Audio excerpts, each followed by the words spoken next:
We look at a world of 8 billion people and assume that steering its course requires vast wealth, a massive platform, or geopolitical dominance. That assumption creates a paralyzing trap. When we face our own daily obstacles, the immense scale of global problems makes our individual efforts feel entirely insignificant. Admiral William McRaven commanded the most elite military forces on the planet. He spent decades studying exactly how humans perform under extreme stress. Yet his strategy for global impact ignores grand maneuvers entirely. To change the world, he argues, you have to focus completely on mastering seemingly insignificant microhabits. Basic Navy SEAL training functions as an engineered psychological environment designed to strip away every physical advantage until nothing remains but sheer willpower. Every exercise in this environment demonstrates how success scales outward from a single, tightly controlled point of personal discipline.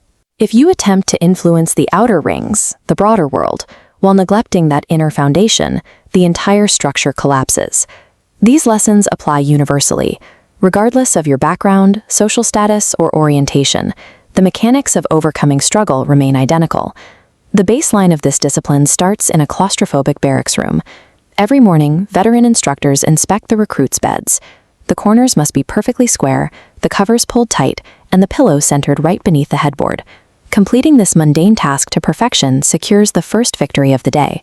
It generates a small, immediate sense of pride that serves as the foundation to complete a second task, and then a third. But the instructors deliberately engineer scenarios where perfection is impossible. They conduct uniform inspections where no amount of starching or polishing is ever good enough to pass. For failing, the student runs fully clothed into the ocean, rolling in the surf and sand until every inch of their body is coated. They spend the rest of the day cold, wet, and sandy, a punishment known as the sugar cookie.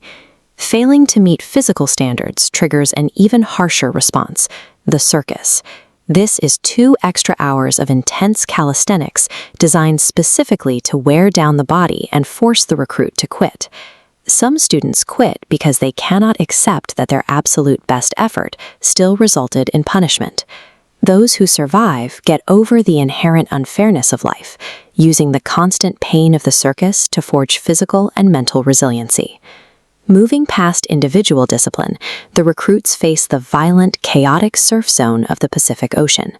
7 students must paddle a small rubber boat several miles down the coast. If every single person does not exert exact equal effort on the paddle, the boat will turn against the wave and the ocean will unceremoniously dump the entire crew onto the beach. During McRaven's training, one boat consistently outswam and outpaddled the rest.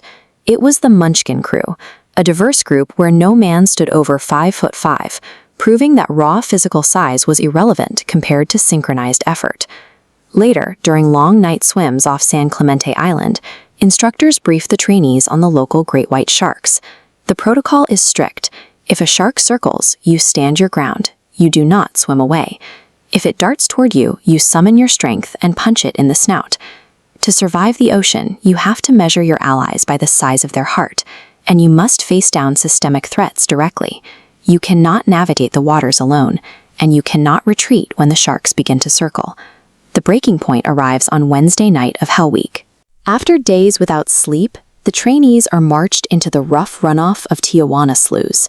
They are engulfed up to their necks in freezing mud. It will be 15 hours until the sun rises. The instructors offer an immediate escape. If just 5 men quit, everyone gets to leave the oppressive cold. Surrounded by the shivering moans of trainees ready to give up, one person begins to sing. The song is terribly out of tune, but sung with intense enthusiasm. Soon, one voice becomes 2, then 3, until the entire class is singing, and the mud suddenly feels a little warmer. This infectious defiance has historically altered the course of nations.